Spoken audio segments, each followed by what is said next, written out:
Hello everyone, and welcome back to the PlayStation 2 Retrospective. Now, I'm very sorry about my voice. I'm actually getting over a cold that I recently got right after the Saints Row video, so if you hear my voice being a little groggly or a little tired sounding, that's going to be why. But I am not going to let that stop me. Today we're going to be taking a look at a pretty different game from what I usually play on this channel. Usually we look at big rated M open world games or long RPGs, but today we're going to be looking at a calming, peaceful puzzle game. For the second episode in the PlayStation 2 Retrospective, we're going to be taking a look at Katamari Damacy, or Damacy, depending on your pronunciation. But first, let's give this game a little background. The director of Damacy, Keita Takahashi, was actually a sculptor before coming to the developer Namco to direct games. As far as I know from what's readily available, Takahashi had a few game ideas that ended up falling through, but one night he put all these ideas together and eventually came up with the concepts for what we now know as the King of All Cosmos, the Queen, and the Prince. There was only one problem. Takahashi was an artist, not a game designer. But after some assistance from Mitsutoshi Ozaki, Takahashi's former boss, as well as some development woes which resulted in the game being developed on a GameCube for a short time, Katamari Damacy was eventually in development for the PlayStation 2 under the complete direction of Keita Takahashi, and was finally released on March 18, 2004 in Japan, as well as September 21st of the same year in the United States. The game was remastered on Switch and PC on December 7th, 2018 under the title Katamari Damacy Reroll, which is where you're seeing the gameplay from. This edition is mostly the same, besides little changes, such as the re-release using the original Japanese voice actors as opposed to the American cast from the American PlayStation 2 release. The title itself, Katamari Damacy, roughly translates to Clump Spirit. While Takahashi said that was a name that just popped into his head and he just never ended up changing it, I believe that the name is oddly fitting for Damacy. There's a sense of togetherness, an odd warmth that you get just from being near Damacy. The game feels like it was made to bring everybody together, both spiritually as well as physically. Maybe I'm reading too much into it, but I think it's a really fitting name. When it comes to gameplay, the idea behind Katamari is as simple gets.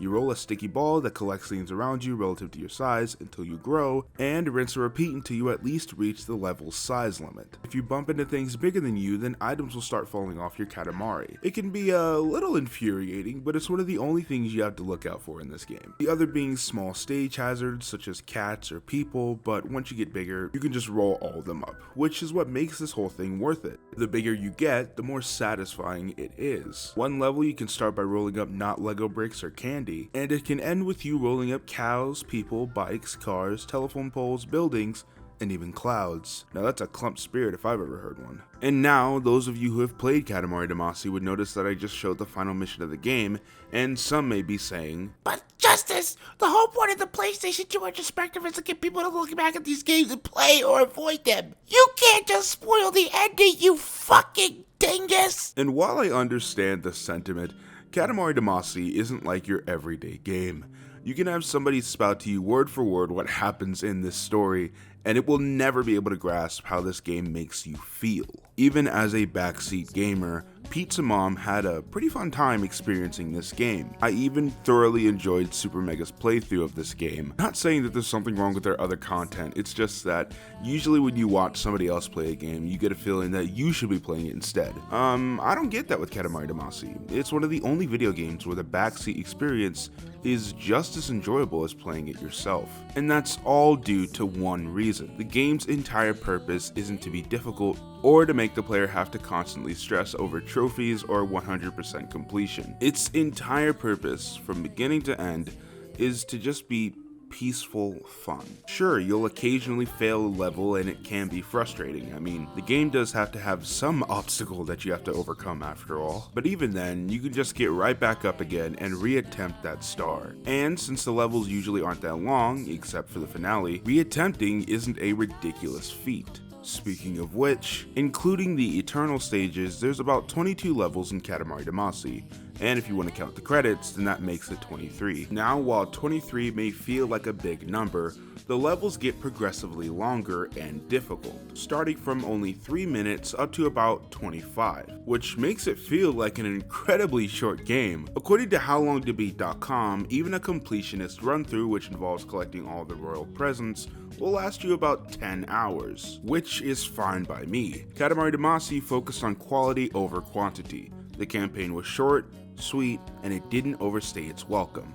Takahashi stated that he only had 4 focuses when developing Katamari Damacy: novelty, ease of understanding, enjoyment, and humor. And all 4 of these aspects come together to create an absolutely amazing experience. As previously mentioned, Katamari's gameplay is really easy to grasp, and the King of All Cosmos, as well as the human family subplot, keeps that lighthearted humor going even until the end of the game.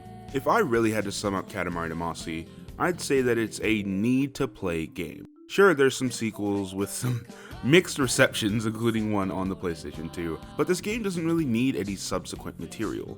It works as a small individual title that stands out on anybody's shelf. I highly suggest buying this, either the original release on PlayStation 2 or the remaster. This game just needs to be on your shelf one way or another. Katamari Damacy is definitely going on the shelf with the best PlayStation 2 games of all time. Please go play it. It's $20 on Switch. Fucking, there's no excuse. Anyways, I'm gonna go. I don't have a cold anymore, but now I'm losing my last baby tooth. My fucking mouth hurts. I'm just gonna go die and play Final Fantasy X. Have a good night, guys.